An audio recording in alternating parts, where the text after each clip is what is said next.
तलाक की वजह से बड़े नुकसानात हैं, बहुत सारे नुकसानात हैं। सबसे पहला नुकसान यह है नाज़रीन इकराम कि तलाक के सबब जो घर है, घर टूट जाता है, घर बिखर जाता है। अब सोचिए, हम अपने माँ बाप के साथ रहते हैं, अगर ऐसा किसी औलाद के साथ हो, किसी माँ बाप के साथ हो, अल्लाह सुब्हानहू व तआला ने मुक़द्दर किया कि औलाद मर गई या माँ बाप मर गए, अब वो दोनों अलग अलग हो गए, माँ बाप दुनिया से चले गए, अब ये तन्हा रह गया। एक वक्त वो मिल करके थे, लेकिन अब वो दुनिया से उसे छोड़ करके चले गए। कैसा कैसा महसूस होगा जब घर में रहने वाला फ़र्द हमें छोड़ करके चला जाए हमेशा के लिए। तलाक क्या है? शौहर बीवी से कहे तलाक दे दे और उसे घर से भगा दे वहाँ से, अब उसके बाद वो उसकी बीवी नहीं रही, वो उसका शौहर नहीं रहा, ना फिर वो उसके घर आएगी, ना ये उसके घर जाएगा, ना मोहब्बत रहेगी, ना उल्फत रहेगी, सब कुछ ख़त्म हो गया। इससे घर, जो जिस घर में इंसान रहता है, सबसे पहले वो घर टूट जाता है, घर ख़त्म हो जाता है। दूसरा नुकसान क्या होता है नाज़रीन इकराम कि इसकी तलाक ऐसे आसानी के दिनों में तो नहीं होती है। तलाक हुई है इसका मतलब बहुत सारी परेशानियां हुई हैं, वो परेशानियां आपसी नफ़रत और बुग़्ज़ अदावत का सबब है।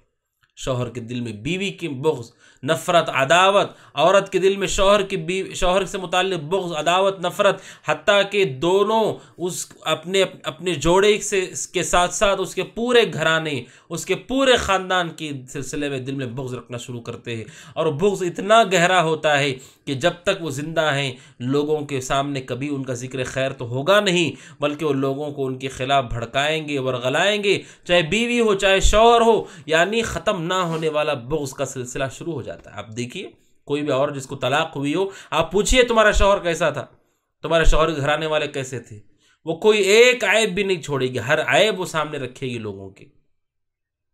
अगर शौहर से आप पूछिए तुम्हारी बीवी कैसी थी, कोई ऐब नहीं छोड़ेगा, ना उसमें ना उसके घर वालों में।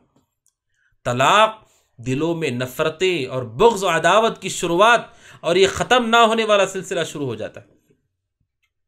नंबर 3, तीसरा नुकसान कि जोड़े के साथ साथ जो पहले जोड़े में थे, उनके इस तलाक की वजह से उनके घर वाले भी आपस में इख्तिलाफ का शिकार हो जाते हैं।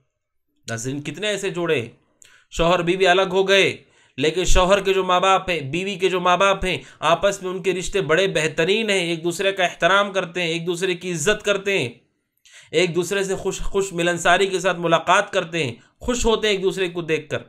लेकिन ये दोनों एक साथ नहीं रह सके, उन्हें मजबूरन, चूंकि बेटी का मसला है, चूंकि बेटे का मसला है, उन्हें भी दुश्मनी में दाखिल होना पड़ता है, जबकि उनका दिल गवारा नहीं करता है। उसके माँ बाप, उसके भाई बहन, उसके चचा, उसके मामू, उसकी खालाएं, उसकी फूफियाँ, ये सब के सब दाखिल होते। हो सकता है उनके रिश्ते आपस में बहुत अच्छे हों, हो सकता है एक दूसरे के घर आते जाते हों, लेकिन इस तलाक का तीसरा नुकसान ये होता है नाज़रीन इकराम कि उसकी वजह से उनके आपसी ताल्लुकात ख़त्म हो जाते हैं।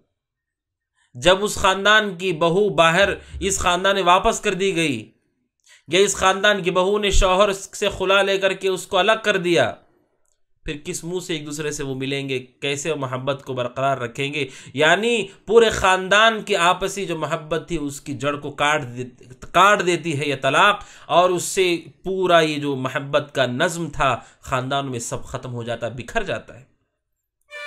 बसा औक़ात ऐसा होता है, बीवी के माँ बाप, बीवी के भाई बहन, या शौहर के माँ बाप, उसके भाई बहन एक दूसरे के लिए बड़े हमदर्द होते हैं, लेकिन तलाक सब कुछ ख़त्म कर देती है। तलाक का नुकसान है ये। चौथा नुकसान कि तलाक के सबब शौहर और बीवी दोनों के दोनों उनकी इज्जत और उनकी आबरू पर दाग लगता है।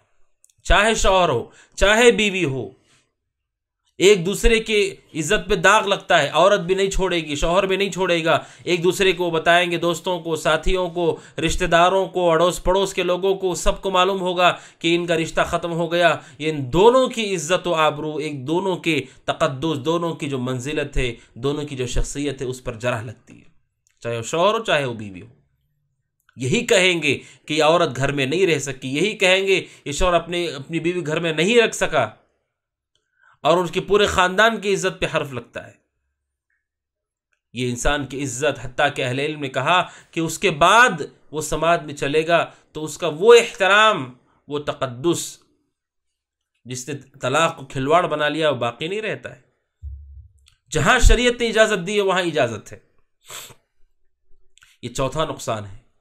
पांचवा नुकसान तलाक की वजह से नाज़रीन इकराम, वो नुकसान ये होता है नाजरीन कि एक दूसरे की आने वाली ज़िंदगी भी बसा औक़ात तबाह व बर्बाद हो जाती है।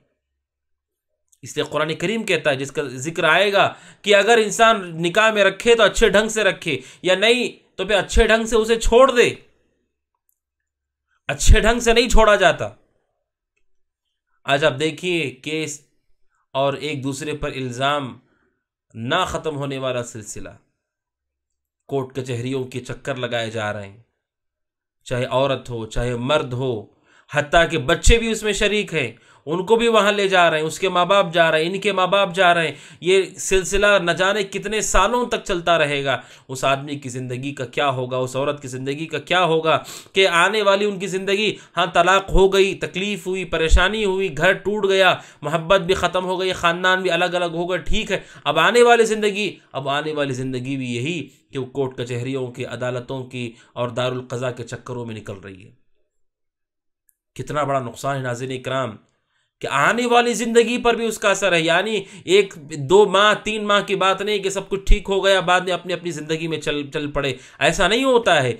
चूँकि तलाक हुई है, उसके पीछे मसाइल रहे होंगे, तो फिर वो ना ख़त्म होने वाला एक सिलसिला, शौहर का वक्त उसमें बर्बाद हो रहा है, उसकी ताकत बर्बाद हो रही है, माल तो बेतहाशा उसमें लग रहा है, कभी यहाँ लग रहा है, कभी वहाँ लग रहा है, कभी सफ़र करके जाना पड़ेगा उसको। कितने वाक़ियात हैं नाज़रीन इकराम, आप सब बेहतर जानते हैं। ये तलाक का छठा नुकसान है कि तलाक के सबब आने वाली ज़िंदगी भी इंसान की परेशानियों का शिकार हो जाती है। सातवां नुकसान नाज़रीन इकराम तलाक के सबब, जब तलाक होती है आपस में, वो जो औलाद होती है, उस औलाद के साथ बहुत बुरा सलूक होता है। क्योंकि औलाद की तरबियत में जिस तरह माँ की ज़रूरत है, बाप की भी ज़रूरत है, बाप की ज़रूरत है तो माँ की भी ज़रूरत है। माँ की मोहब्बत, बाप की शफ़क़त, उसका अदब सिखाना, उसे उस पर ख़र्च करना, उसे घुमाना, उसे मोहब्बत करना, बच्चों की तरबियत में दोनों ज़रूरी हैं। नरमी भी ज़रूरी है, मोहब्बत भी ज़रूरत है, तरबियत भी ज़रूरत है, तालीम भी ज़रूरत है, माल भी ज़रूरत है। अब बच्चों के ऊपर अब जोड़ा बाकी नहीं रहा, दोनों एक साथ बाकी नहीं रहे। अब चूँकि वो 2 लोगों का हक़ था कि दोनों मिलकर उसकी तरबियत करते, अब दोनों अलग अलग हो गए, इसका मतलब एक बड़ा हिस्सा अलग हो गया। अब उन बच्चों की तरबियत कैसे होगी? इसलिए तलाक़ के सबब न सिर्फ एक के ख़ानदान बर्बाद होते, आने वाले नस्ल भी तबाह हो जाती है। बच्चे माँ के पास हैं, माँ बाहर नहीं जा सकती, बेटे हैं उसकी फरमाबरदारी नहीं कर रहे, वो बाहर घूम रहे फिर रहे, क्योंकि डराने वाला कोई नहीं है, पूछने वाला कोई नहीं, सख्ती करने वाला कोई नहीं। बाप के पास हैं लेकिन मोहब्बत करने वाला कोई नहीं, शफकत करने वाला कोई नहीं, समझाने वाला कोई नहीं। बाप भी नाराज़ है और बच्चे भी उसे पसंद नहीं करते। ये दो हिस्से हैं इंसान की, बच्चों की तरबियत के लिए, एक बाप और एक माँ। जब दोनों एक साथ हिस्सा लगाते हैं तो बच्चों की सही तरबियत होती है। बच्चे तबाह हो जाते हैं, बर्बाद हो जाते हैं। जिन ममालिक में सिंगल मदर का तस्वुर ज़्यादा है कि अकेली औरत बच्चों को पाल रही, परवरिश कर रही है, देखिए उन बच्चों के क्या हालात हैं। कि एक इंसान से तरबियत पूरी तरह नहीं हो पाएगी।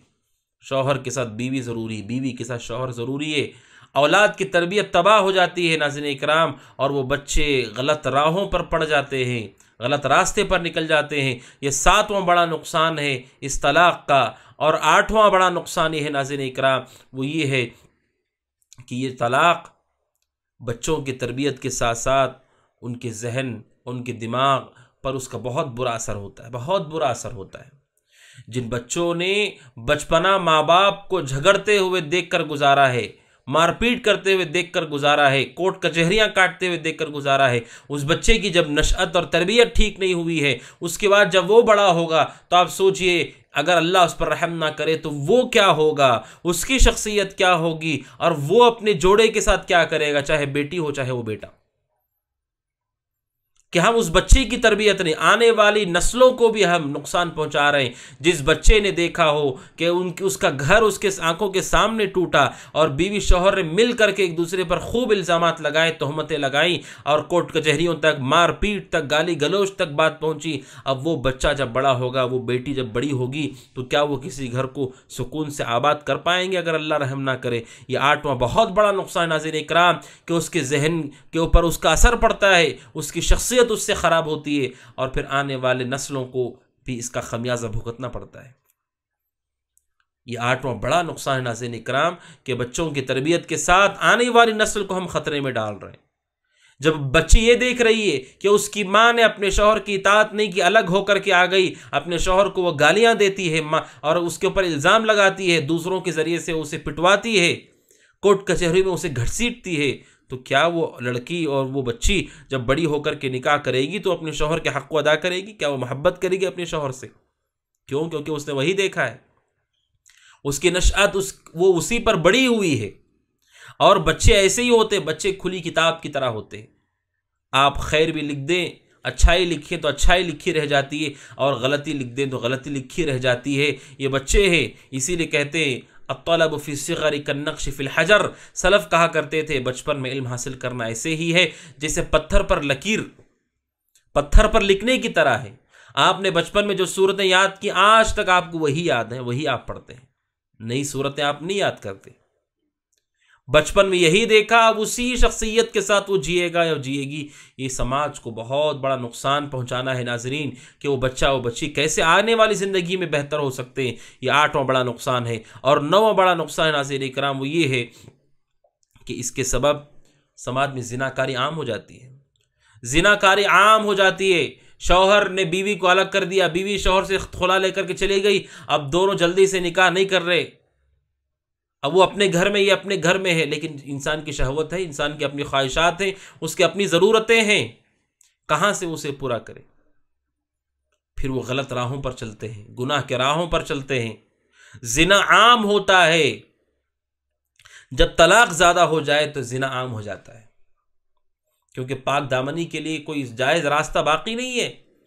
कहाँ से जायज़ रास्ता उसे मिलेगा? बीवी नहीं है, शौहर घर पे नहीं है। जिना, बदकारी का रास्ता इससे आम हो जाता। नाज़रीन इकराम, ये बहुत बड़ा नुकसान है तलाक का।